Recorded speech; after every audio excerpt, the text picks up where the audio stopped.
lacked was numbers. They definitely needed more punch to this assault, and it just so happened that Jesus III brought up a load of infantry himself, and it's more than enough to deal with what they had to offer. Jesus III, in fact, no, Pistelero, what the hell are you doing on this side of the map? It just goes to show you that these two players are fighting side by side across the entire of the map.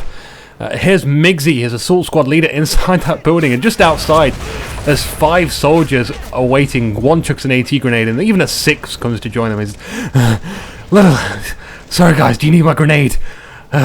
Late to the party.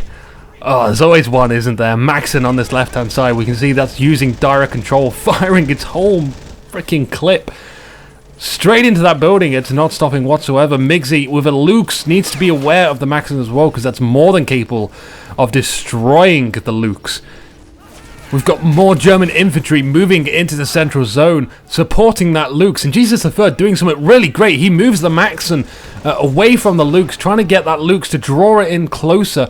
The closer that Lukes get, the more deadly that Maxon becomes. Unfortunately though, whilst the plan was so great, it just didn't swing their way. Luke's being crew injured by a Wolverine. No way, that should have just plowed straight into that armor and completely destroyed it. Turret damage, this Wolverine not really living up to its name, and it's now hull damage from that Flak 37 all the way back here. Priest instantly firing on that position, trying to get rid of it. Unfortunately, the shots seem to be way off. That's more like it. Third time's the spaghetti monster. We can see, I do believe those are helmets falling off there. Hasn't destroyed it though. That's really what you're looking for. Of course, every time, that's what you want to do. You want to completely destroy it. But they're just going to be recrewed as soon as that artillery stops, and it's going to be back in action, preventing any armoured vehicle approaching straight down this road. And we can see there's a half-track here awaiting. Okay, that could position it around. It doesn't necessarily need to go straight down the road. We can see where the M16 has died. And there's actually another half-track there as well. Okay, maybe that would be a bad idea to go there again. If you've had 2 vehicles die there already, obviously more vehicles are going to die there. A lot of vehicle casualties for the Americans at the moment. It's just utter chaos. Smokes up, infantry for the Americans pouring through. There we go. Jesus III getting into the zone. Unfortunately though, there's still some German infantry around there. Puma comes in straight down the road, needs to look out for the AT gun. Fortunately it doesn't. That gets blown up. Half-track also moving in. It needs to be aware of the Flak 37, which could be recrewed. Looks like someone fired a shot straight into the sandbags. So lucky for the half-track. Once again, just so lucky a second shot doesn't get rid of it. The Puma gets completely annihilated. Luke's is still operational on the left-hand side. There's so much action going on right now, I don't know where to follow. Half-track gets destroyed by the Flak 37. Luke's getting destroyed by the Maxon, which has been recrewed. It explodes into a fireball. Oh, dude, that looks freaking awesome. We've got a few soldiers hanging back here. A few Rangers leading the way. Going to get into that zone, avoiding the building, which just collapsed right where they were. In fact, they get inside the building. An officer here on the right hand side looks like he tried to fire a flare and he got shot by something, and then some flares landed where he was. Ooh, that was a bit of a mouthful. So interesting resolution what happened there. Him being shot and the flares landing directly where he died. Interesting indeed. Pistelero bringing some infantry to the central position. Right now it's a fight for this central zone. Whoever gets it, the points will start sticking up. It's almost fairly even. 61 points for the Germans. Currently leading though is the Americans. Pistelero and Jesus III with 64 points out of 100. Remember, these games are to 100 as the standard game settings dictate.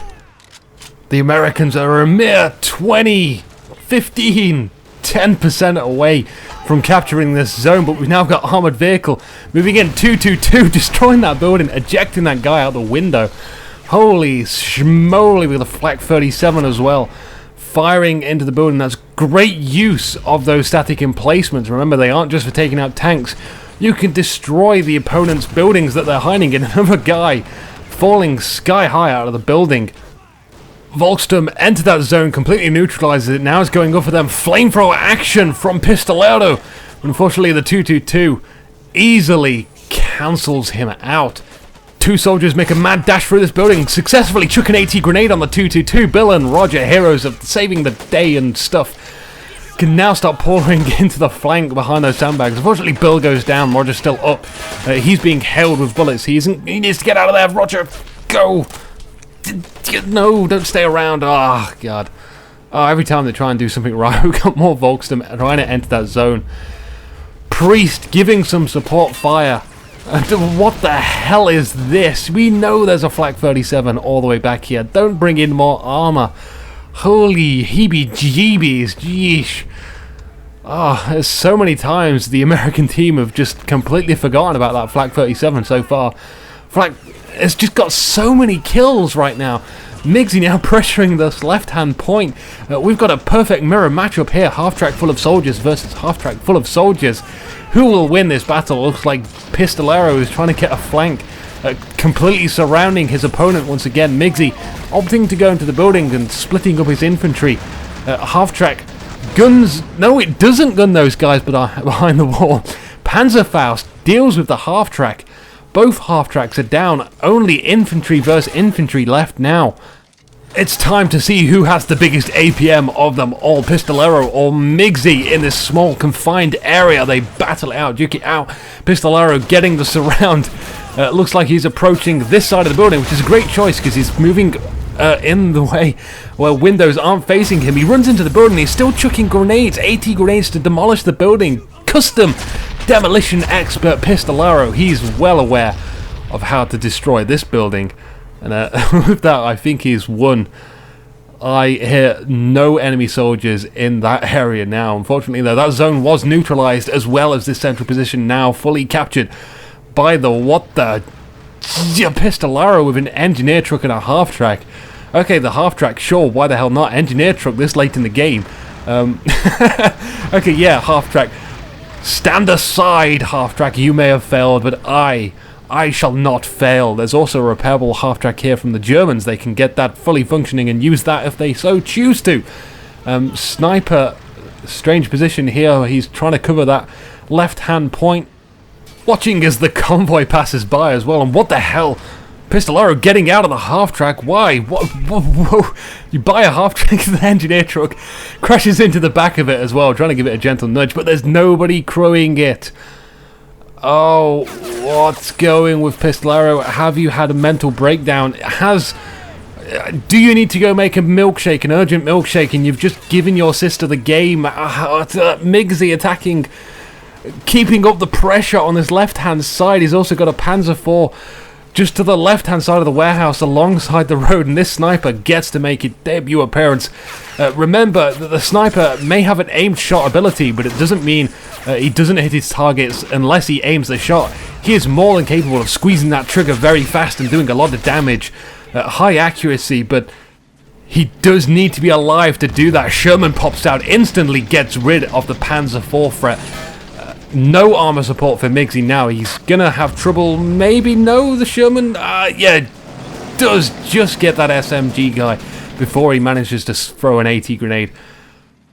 There's only 25 points more to go for the Germans. 24 now. They're holding 4 zones currently, which means the American forces, Team Pistelero and Jesus III, need to take 2 more zones, at least neutralize 3 zones to stop the points going up. Neutralizing zones right now would be a great idea. If they can just get in there, just get one guy in there to stop those points going up. For the time being, though, Pistelero has halted the assault on this side very effectively. He destroyed the Panzer IV, he destroyed the infantry approaching, and he still has infantry and the Sherman himself, so he can move up and do an assault on one of the zones he likes, this far right-hand point. There's a lot of infantry here doing surrounding this bench. This game is just completely full of surrounding a lot of infantry. Get killed by a Flak 38 in the fog of war. I didn't quite get a glimpse of where its location was, but looking on the left, it was definitely a Flak 38. They move up. That's the wrong decision to do. This bench isn't going to protect them. 3 guys down straight away. They are in the zone. They are neutralizing it. That is good. We need 2 more points to be neutralized, or to capture that point and neutralize this central zone, or one on the left or right. Panther in the middle being very aggressive. This AT gun unfortunately not in position to take a good shot. This Wolverine tank could be repaired. This half-track, it's been destroyed in the engineer truck, just not being used. It's got a load of stuff in there. It'll have tank traps, barbed wire, AT mines, but all of which it's way too late in the game for them to start setting up those defenses. That's the kind of stuff you want very early on in the game for it to be made fully useful as it could possibly be. Panther easily gets a side shot onto that Sherman. Sherman completely down.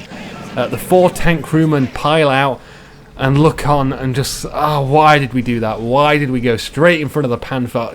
Stupid Geo. Kill the frickin' driver. His stupid decisions.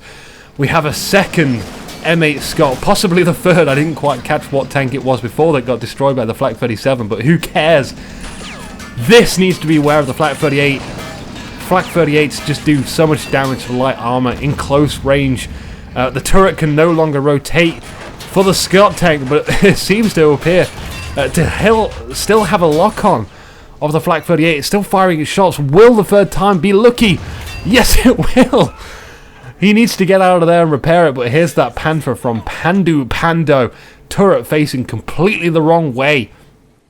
He's in no rush though. There's absolutely no threat from the Scott tank, no threat from infantry, no AT infantry, no Wolverine, no Sherman to counter the heavy armor from the Germans, which is exactly what they want in their game. Their heavy armor superiority is going to help them in these final closing moments, and this is the third attack from Migsy now.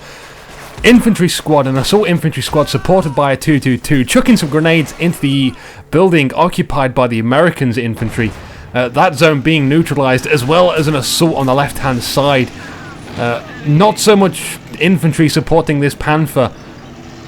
Could use a little bit more, could use a little bit of spreading as well, getting a good line in front of it to make sure nothing can sneak around that Panther.